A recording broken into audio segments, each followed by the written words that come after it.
This episode of the Accounting Insiders podcast is brought to you in part by Xero. Xero is a powerful cloud accounting software that improves efficiencies across your practice. With all client data stored on a single unified ledger, you and your clients can easily access and collaborate on the same set of books. Xero's advisor tools and automation solutions reduce time-consuming manual tasks and put data entry on autopilot. Work faster and more efficiently than ever before with Xero. Visit xero.com/accounting insiders to learn more. Hello, and welcome to another episode of the Accounting Insiders podcast. My name is Gary DeHart, and I am the publisher of Insightful Accountant and the host of the Accounting Insiders podcast. My guest today is Randy Crabtree. Randy is the co-founder and partner of Tri-Merit Specialty Tax. Randy, thanks for being here. Gary, thanks for having me back. I appreciate it. Absolutely. In the green room, we figured out it's been about a year, which is really hard to believe. Time Yeah. flies. And so what we're going to talk about is what we're going to get to eventually is the event, Bridging the Gap. And but before we dive deep into that, just give us a couple of minutes background of you, Tri-Merit, and how you guys got into the event space, despite that anybody in the event space would say, don't do an event. Don't do it. Yeah. What hair you have, you'll lose it. So a little background. Yeah. And I got to expand on what you just said too at the end. So remind me, because that's pretty funny story there. But yeah, background. So I'm a CPA, had a generalist firm for many years, started Tri-Merit 18 years ago as a niche practice, specialty tax, and have had a fun ride with that.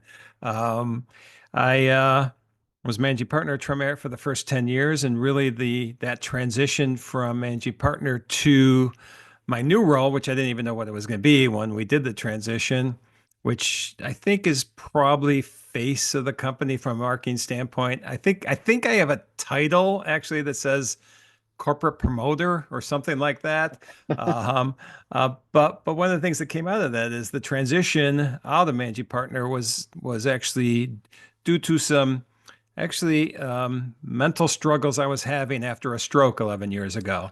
Oh, okay.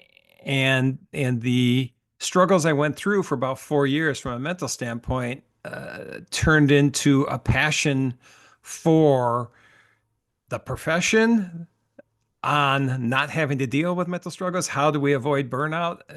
Those types of issues, because I saw what I went through and saw what we were self-inducing on ourselves as a profession. Hey, we got to work 80 hours a week. We have to, our value is based on our an hour, not what we're delivering, but an hour. And all these things I saw that I just like a light bulb went off. And it took a few years, but the conference really came out of that theme, out of that, what I went through, what I saw we were going through as a profession, and talking to individuals in the profession about what they were doing that was different, and realize we need to highlight these really cool things, the innovative things that some people are doing out there, so that we all can learn, we all can, work smarter, not harder, but deliver at least the value we're delivering now, if not more value, more efficiently. And so that's really where the conference came out, and we're in year 3 now, so it's pretty exciting. Okay, that was one of my questions. I wouldn't, and so I didn't realize it was a passion project of sorts, and I'm glad you mentioned that. Just kind of the 3 to 4 year kind of recovery time, the mental recovery time. Yep. I've got a neighbor across the street who I didn't know this, but I ran into him out in the street and like, hey, how you been? I hadn't seen you in a while. And he's like, oh, I had a TIS, and so it kind of set me back. So I need to kind of reach out to him because Yep. I didn't really think about the long term. He seemed fine, but you didn't really think about the long term impact that might Yep. have on him. And he's a little bit Yep. older gentleman. Yeah, it's the thing So you don't see. It's the outwardly, I looked perfect. I recovered physically so fast from my stroke. It was unbelievable. Like within a month, I was back to normal. But I actually had 2 strokes 4 days apart, and wow. that combination is what my brain started playing tricks on me. Like, okay, this is going to happen again. Next time I'm going to die. Next time, and it was mindset with me. It was not chemical. It was just I allowed my mind to take control. And again, this is things I see we do in the profession, and I know we can avoid it. Right. All right. Well, great. Well, let's talk about how you teach people to avoid it. So you said we kicked out you started Bridging the Gap 3 years ago. And that's it started as Bridging the Gap, right? It In the did. same name? Yeah.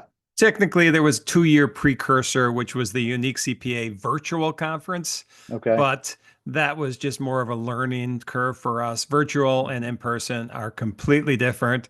Oh yeah. Kind of as you mentioned earlier on that Yeah. it's not a something probably that anybody should really consider jumping into. Oh, and that's the story I wanted to tell. Yeah. We are about mental health a lot. There's other obviously aspects to the conference, but that's Hmm. that's where it came, the passion project for me. And it's ironic because the one thing that we do that puts stress and burnout even on our team is the conference. So we talk about how we not do this, but then as a team, this is the one thing that really puts the most stress on it. But it's also a passion project for our marketing team, and Yeah. so Yeah. they really enjoy it, even though there are some tears even at the conference that come out. Oh, And oh yeah.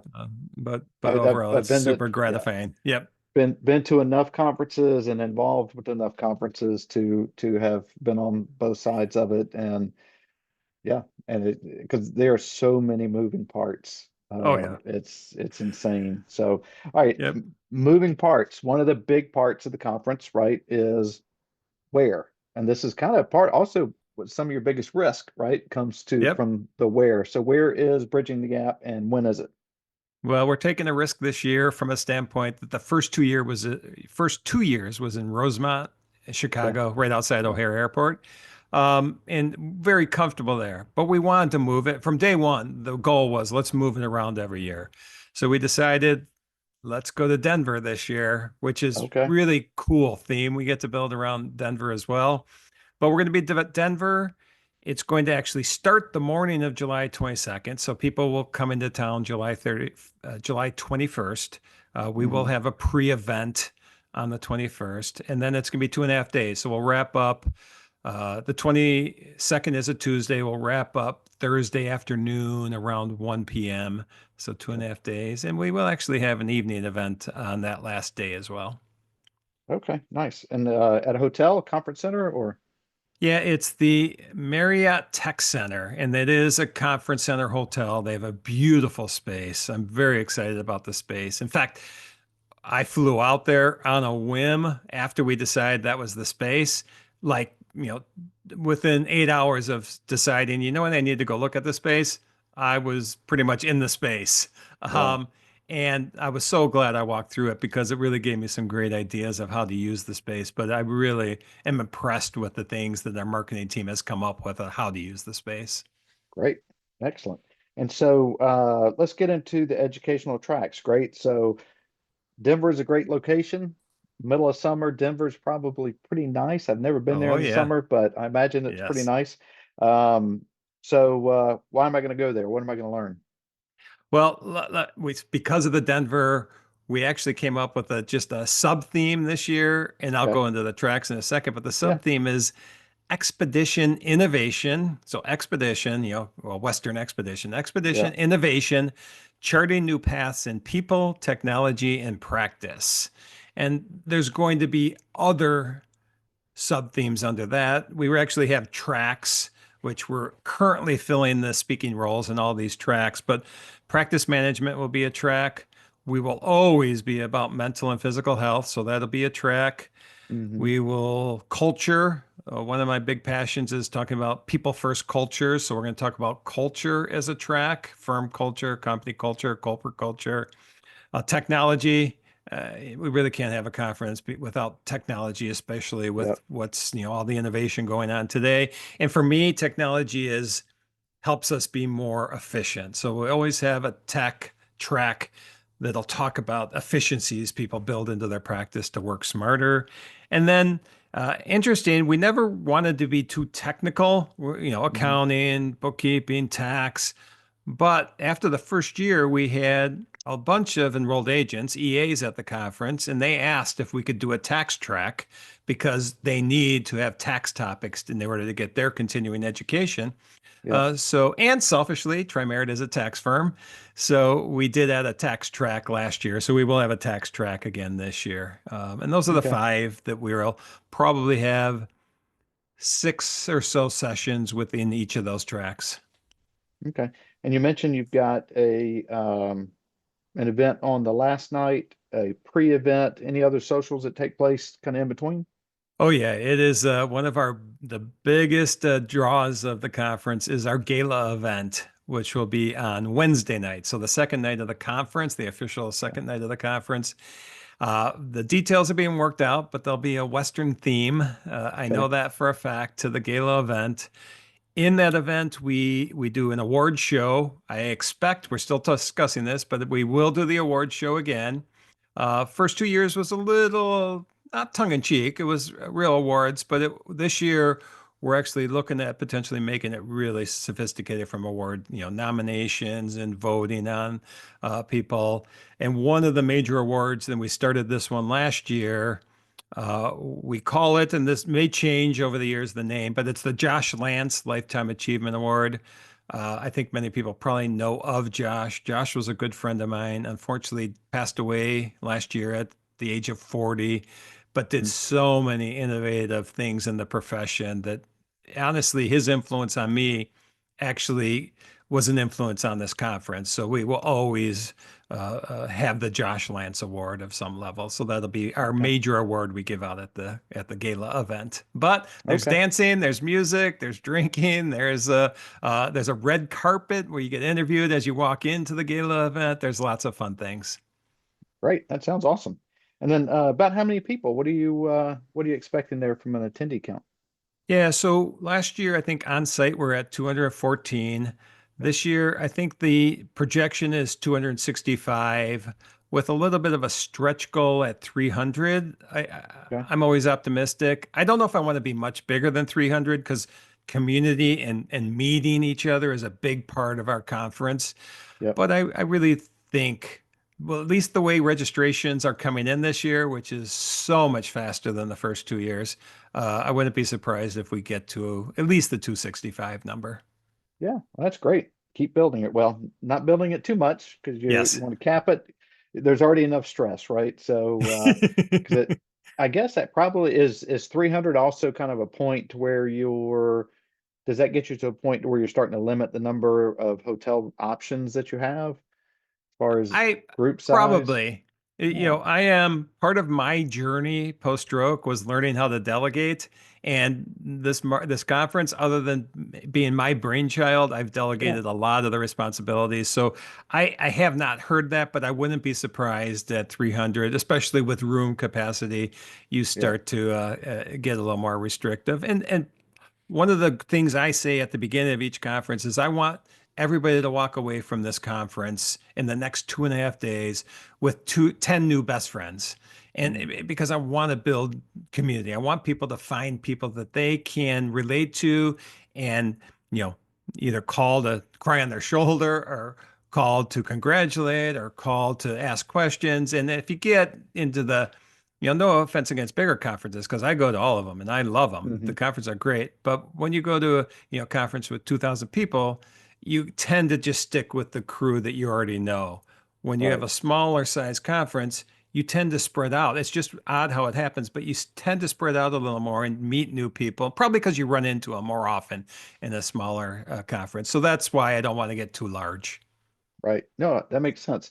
And the it's funny because I work from home, and a lot of the profession, if they don't work from home, they're working solo and smaller, and so they don't get a lot of interaction with people. And now nobody wants people going to an office, or nobody wants customers come to their offices.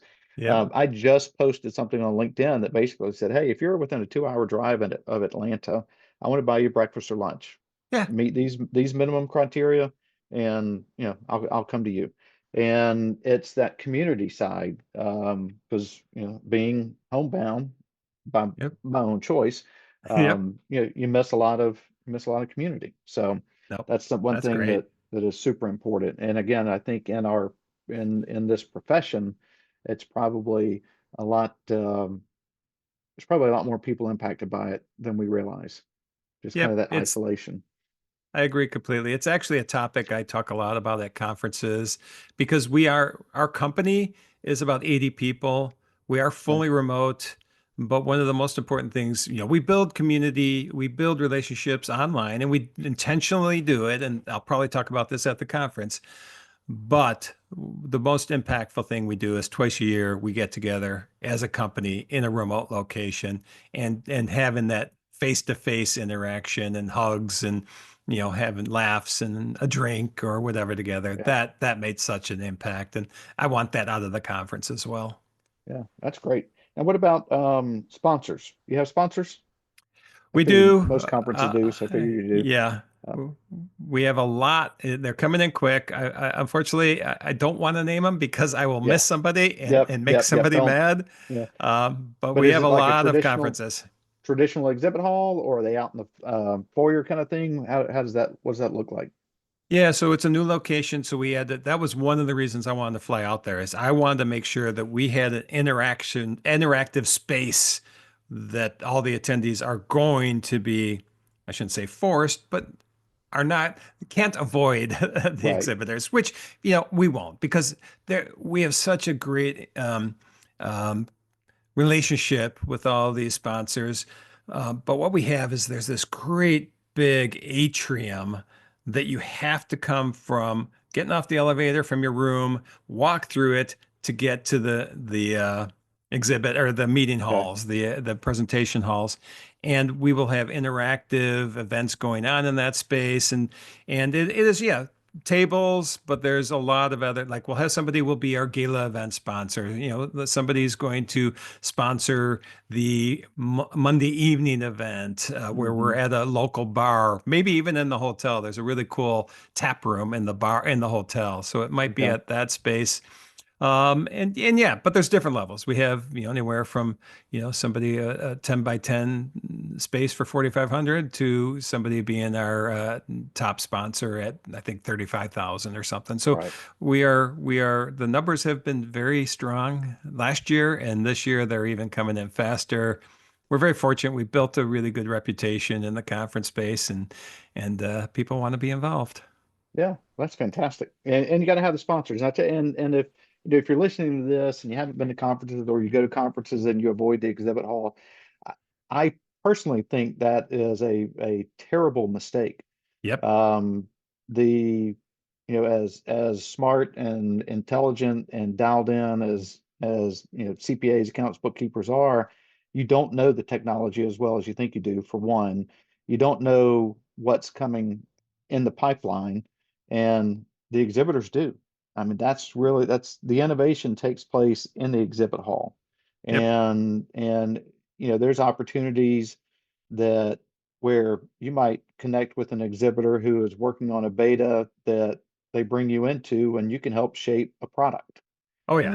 and make money, right? So Yep. if you go to a conference, get in there and network because networking with the sponsors is, in my opinion, as equally important as networking within the educational tracks because I, there's a lot of smart, very knowledgeable people in that exhibit hall.